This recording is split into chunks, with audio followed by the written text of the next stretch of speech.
Hey everybody, well it's finally time for another blacksmithing lesson video. I know it's been a while, I know I've been saying I want to film one for a while, but here it is. By request off of Facebook, I want to show you all how to make a candle cup. Show a picture here.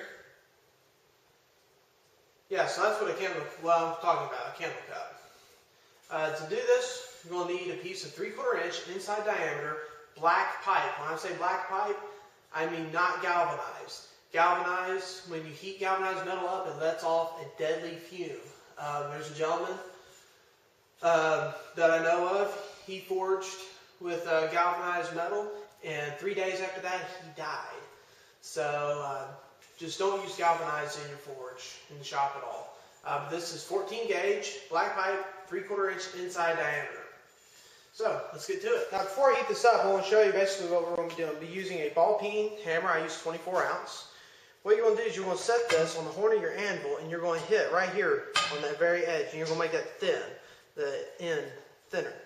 And every time you hit, you just want to rotate so just hit and rotate just a little bit, and we're just going to make this top edge here thinner. So, let's heat it up, and let's do it. Now to do this, I'm coming on the opposite side of the anvil I usually work on. That way I control the piece with my left hand, hammer with my right. So.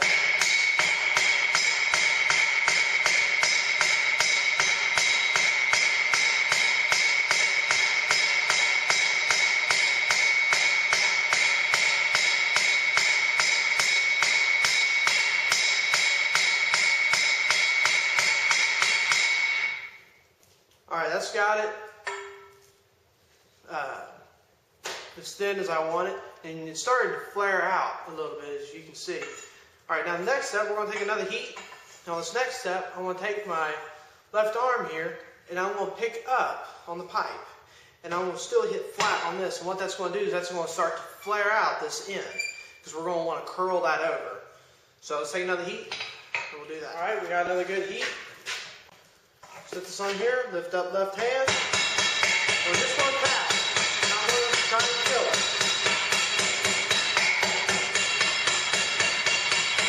As you can see, I'm still raising up my left hand a little bit to get more of a flange. Alright, that's pretty much all of our heat. You can see how it's starting to flange out. Now what we're going to do is we're going to come back. We're going to take another heat. We're going to come back and we're just going to hit like this. And we're just going to curl this over. And what that will do is you'll see when you do this, you can't see on the video, this leaves hammer marks right here where we hit. But when you curl that over, that curl is going to cover that up. So you don't really need to worry about that. So take another heat, we'll do that. Alright, got a good heat. Like I said, you don't want to kill it. This is such a thin gauge metal that you'll just ruin it if you try to go too fast and hit too hard. Now it's starting to curl over. You really want to take your time on this.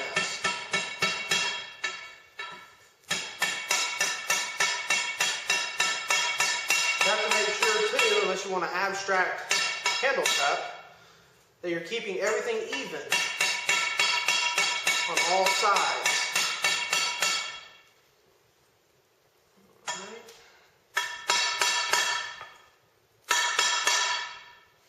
Alright, so you can see here, we pretty much have that curled over almost totally. I'm going to take another heat and just kind of curl that over. You could probably get away without taking another heat, but it may leave a kink in the metal, and you just have to start all over again.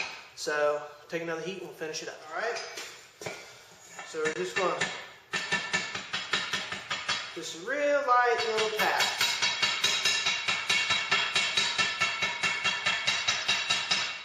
It's better to hold on closer to the head of the handle. If you can't rest the pipe on the ground, because if you rest it on the amp face, it's going to leave a flat spot.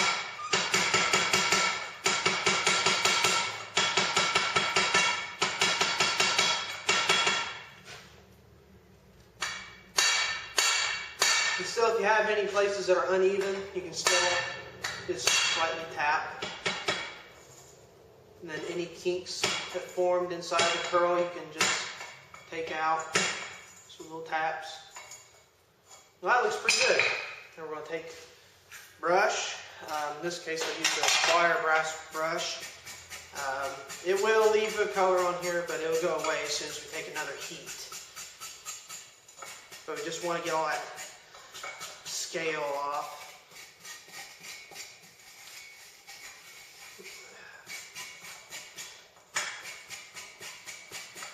Alright, looks pretty good. Pretty clean. Got a nice curled edge on it. Step 2, forming the base of it. Alright, for this next step, forming the base of the kindle cup, you're going to need a guillotine tool of some type. This is a Smith & Magician, sold by Blacksmithsupply.com. I've been really pleased with it. They have a lot of different dies, so if you don't have one, just go ahead and buy one instead of trying to make them. I tried to make a couple and they just didn't work near as efficient as this. We're using fullerene dies, top and bottom fullerene dies. Basically, what we're going to do is we're going to feed this pipe through here, and we want about 3/4 of an inch, get something to point with, 3/4 of an inch or an inch, whichever you like, from here to where the fuller meets. So pull it back a little bit. And you can do, if you run on a really long candle cup, you can stick it way out here and make a really long, ridiculous one. But most of the time, 3/4 of an inch to an inch is about what I like to use. So take a heat, and also when you start doing this, you don't want to kill it. Again, this is really thin gauge and it's pipe steel. So you're just going to want to tap, turn all the way around. You don't want to kill it. If you do, you're going to ruin the piece. Trust me. And don't be upset or frustrated with yourself if you fail the first couple of times on this step. It took me several tries. The first one, I absolutely killed it. Had to start all over. But just take your time. Don't get in a rush. All right, let's take a heat. We'll start on doing this. Now, as you're heating this pipe, you want to continually be rotating the pipe itself to get an even heat. You just can't lay it in there and wait for it to heat up, or else you'll burn one side out. Again, because it's such a thin gauge steel. So just continually be turning that. And do not, whatever you do not put in a quench bucket, or else you will have, and if you forget and you do quench it, don't have your hand out the other end, because there is going to be some really hot steam coming out of there. And a steam burn is a lot worse, in my opinion, than a metal burn. Alright, we've got a good yellow heat on it. Feed this through. Alright. Like I said, you don't want to kill it. Now, if the metal gets colder, you can hit it harder. But you still don't want to kill it. I had to come on the other side of my handle to work, because the pipe is too long to work between my fork and the handle.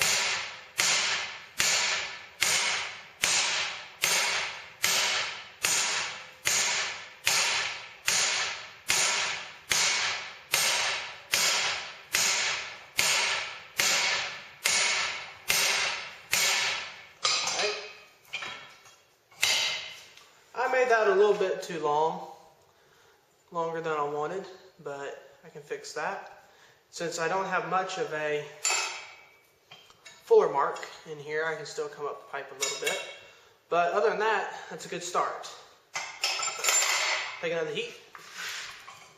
Alright, well, now like I said, I want to take away a little bit. Make this a little bit shorter. Again, you don't want to kill it.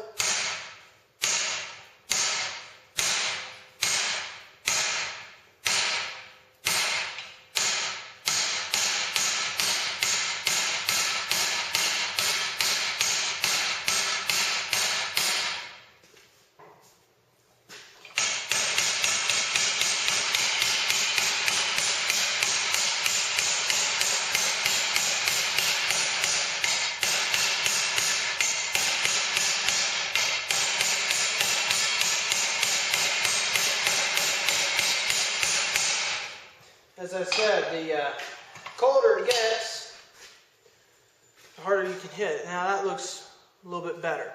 So we'll keep on doing that, and Just like I said, this part here is just a lot of repetitive. You got to take your time, don't get in a rush.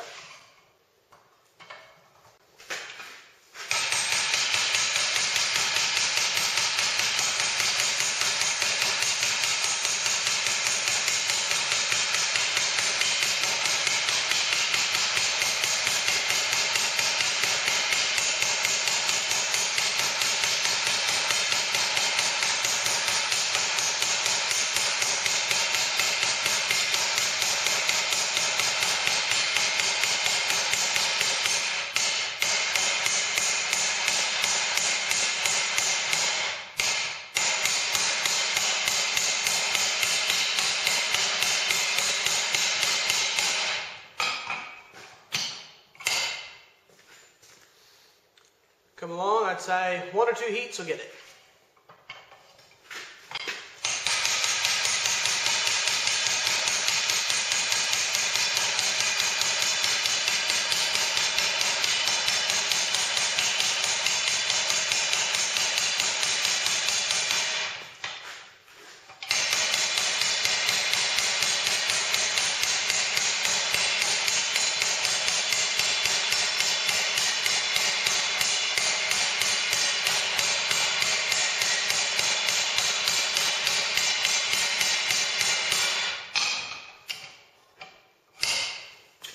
Alright, well that's pretty much finished.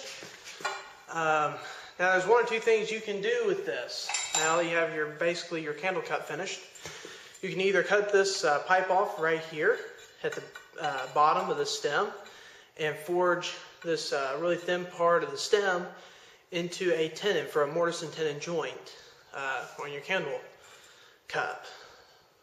Or what you can do is you can cut up here at the top of the candle cup, the top of the stem, and ground it down smooth, and there'll be a small hole where you cut this off. And you can use that for a rivet. You can rivet the candle cup and wax pan to the candle holder itself. So that's just a way to clean it up a little bit. There went the hammer.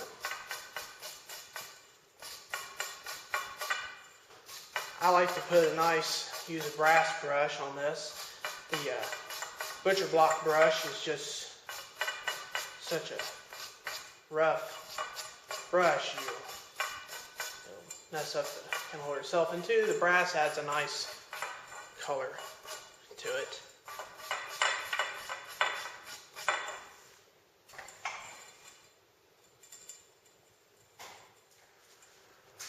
Well, that's pretty much how to make a candle cup. Like I said, you can forge that stem down to use as a mortise and tenon joint, or you can just cut it off at the top of the stem and just rivet it to the candle holder you're making. So, hope you all enjoyed this video. If you did, just take a second and click the like button. It's right down there in the bottom corner.